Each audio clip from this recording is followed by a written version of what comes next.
नमस्कार विद्यार्थी मित्रांनो व पालकांनो, मी धनश्री दत्तात्रय कागदे श्री शिवाजी महाविद्यालय बार्शी येथे शिकत असून श्री शिवाजी महाविद्यालय बार्शीच्या हॉस्टेलमध्ये मी राहते. तर मी आपल्याला आपले हॉस्टेल दाखवणार आहे. तर हे आपल्या हॉस्टेलचे मेन गेट आहे. आता आपण काकांकडे जाणार आहोत. हे आहेत आमच्या हॉस्टेलचे वॉचमॅन काका.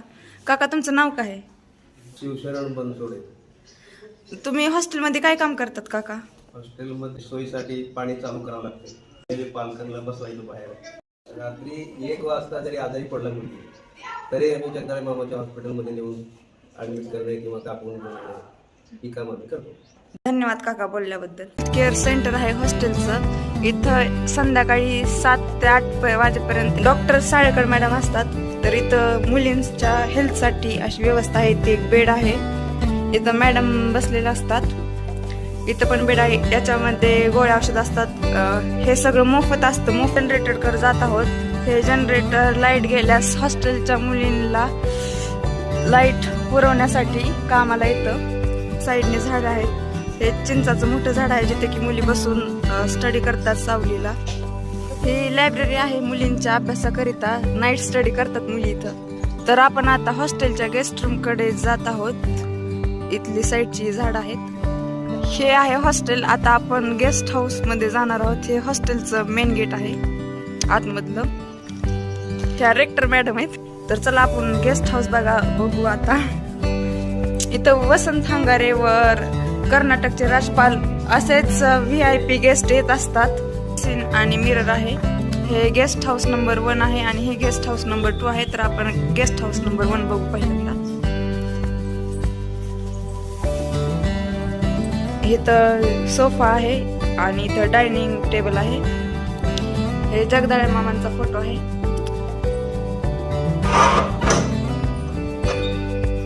इथे गेस्ट साठी 2 बेड आहेत जे की राहू शकतात, आराम करू शकतात व्यवस्थित.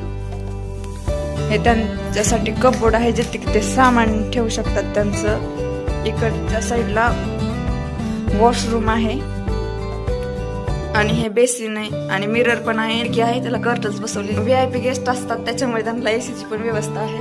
हे पहा. तर आपण आता गेस्ट हाऊस नंबर 2 मध्ये जाणार आहोत.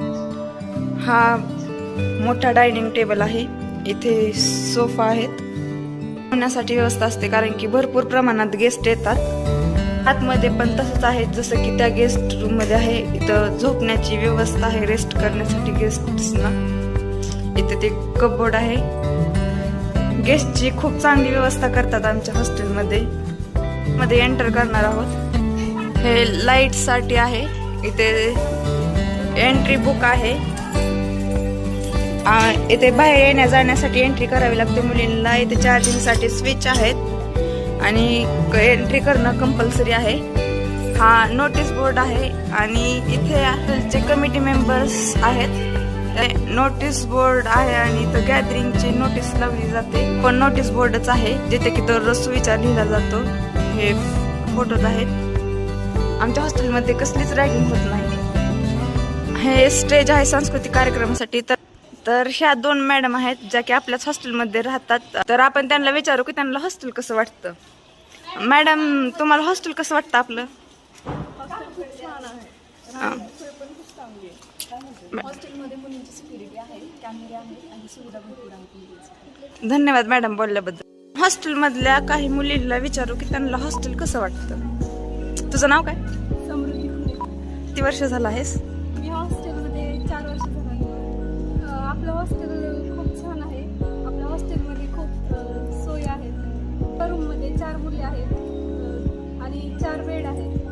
4 लॉकर पण आहे, गादी पण आहे. तर हॉस्टेलमध्ये पाण्याची कशी सोय आहे? आपल्या हॉस्टेलमध्ये सांडपाणी भरपूर आहे आणि 2 विहिरी आहेत हॉस्टेलमध्ये सांडपाणी वापरण्यासाठी. ते बोर पण आहे आणि पिण्याचे पाणी हे फिल्टर केले जाते. प्लस कूलिंग पण केले जाते. हा स्पेस संध्याकाळी स्टडीसाठी वापरला जातो आणि 11 वाजेपर्यंत इथं सगळ्या मुली स्टडी करतात. आणि रीडिंग रूम पण आहेत हॉस्टेलवर. 6 ते 7 योगा पण घेतला जातो. डॉक्टर मॅडम येतात तिथं आणि त्या आरोग्याची फ्रीमध्ये तपासणी करून देतात व गोळ्या पण देतात. ह्या हॉस्टेलच्या रेक्टर मॅडम आहेत. इथे बेल आहे जी की संध्याकाळी 8 वाजता प्रेझेंटीसाठी वाजवली जाते. हा साऊंड आहे. मुलींचे पालक आल्यानंतर इथे मॅडम मुलींचे नाव घेतात. असाच साऊंड प्रत्येक फ्लोअरला आहे. तिथं मुलींना त्यांची नाव ऐकू येतं आणि त्यानंतर खाली येतात. हॉस्टेलमध्ये आमच्या खूप झाडं पण आहेत. मुली बर्थडेला त्यांच्या झाडं गिफ्ट करतात हॉस्टेलला. तेच मॅडमनी झाडं जपलेली आहेत. ही सांस्कृतिक कार्यक्रमासाठी हे 2 मोठे साऊंड आहेत. हे मुलींना पॅड साठी आहे. आपण आता वॉशरूम कडे जाणार आहोत. तर इथं सॅनिटरी पॅड डिस्पोजल मशीन आहे जे की मुलींसाठी आहे. इथे मुलींना कपडे धुण्याची व्यवस्था आहे. इथे मुली कपडे धुतात. आणि हे वॉशरूम्स आणि बाथरूम्स आहेत कॉमन. हा मॅडमच्या बिल्डिंगचा फर्स्ट फ्लोअर आहे. आपण आता सेकंड फ्लोअरला जात आहोत. आपल्या हॉस्टेलमध्ये कमी फीसमध्ये खूप साऱ्या सुविधा दिलेल्या आहेत. काही मुलींना फ्रीमध्ये मेस आणि हॉस्टेल पण आहे. हा सेकंड फ्लोअर आहे. जात आहे हॉस्टेलच्या टेरेस वरती जिथे सौर बसवलेले आहेत. ती टाकी आहे पाण्याची, सांडपाण्यासाठी वापरली जाते. आणि हे प्लेट सौर ऊर्जेच्या लाईट साठी आहेत. आणि हे सोलार गरम पाण्यासाठी आहे. तसंच समोरच्या पण बिल्डिंगला आहे आणि तिथं पण एक पाण्याची टाकी आहे सोलार आणि सौर ऊर्जा लाईट साठी. दोन्ही बिल्डिंगला सेम असंच आहे. ह्या एवढ्याच एरियामध्ये 2 बिल्डिंग्स आहेत. ही जी बिल्डिंग आहे ज्याच्यावरती आपण आहोत ती आहे 2 मजली आणि समोरची बिल्डिंग आहे ती 3 मजली आहे.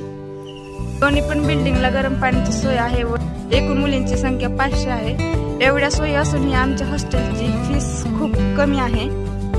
ते खूप सुविधा आहेत उपलब्ध आमच्या हॉस्टेलमध्ये. हा टेल आहे सेकंड बिल्डिंगचा फर्स्ट फ्लोअर.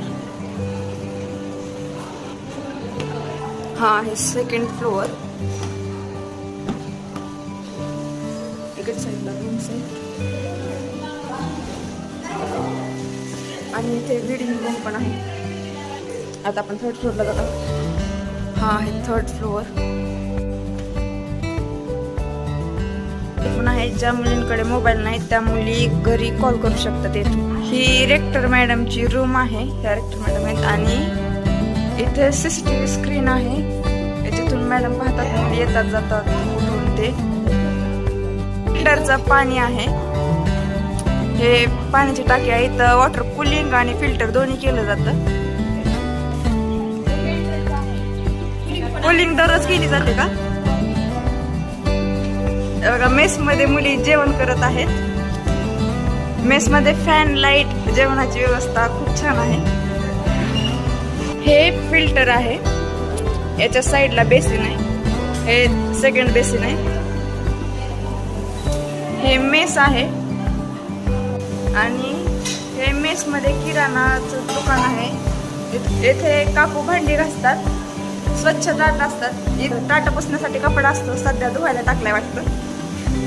हा एक्झॉस्टेड फॅन म्हणजेच किचन फॅन आहे. किचन मधला धूर बाहेर जाण्यासाठी. ह्या काकू आहेत. मुली स्वतः हाताने स्वतः जेवण वाढून घेतात त्यांना जसं हवं तसं. इथं मेस मधले गॅस आहेत. इथे सध्या युद्ध चालू असल्यामुळे गॅसची कमतरता आहे. त्यामुळे आमच्या मेसमध्ये चूल सुद्धा मांडली आहे. सकाळचा पूर्ण स्वयंपाक चुलीवरतीच केला जातो. त्यात चपात्या पहा. ही भाजी आहे. 2 भाज्या केल्या जातात. भाजी बघा ही एक आहे ती डाळ आहे आणि दुसरी भाजी कशाची ग? तर आपण मेस मधल्या मुलींना विचारू की जेवण कसं आहे. दीदी मेस जेवण कसं आहे? छान आहे का? जेवण कसं आहे दीदी आपल्या मेस मधलं? धन्यवाद. मेस मध्ये गिरण आहे जिथे की ज्वारी गहू याचं पीठ दळलं जातं. गव्हाचे पोते आहेत. हे तांदळाचे आहे. याच्यामध्ये बेसन दळून ठेवलेलं आहे. हे खडे मसाले आहेत जे की वापरले जातात स्वयंपाकासाठी. तसंच मेस मध्ये बिस्किट्स वगैरे मुलींच्या गरजेचं सामान, फ्रीज, लॉकर. ह्या काकू दररोज झाडून काढतात आणि वॉशरूम आणि बाथरूम पण स्वच्छ करतात व हे काका डस्टबिन आहे.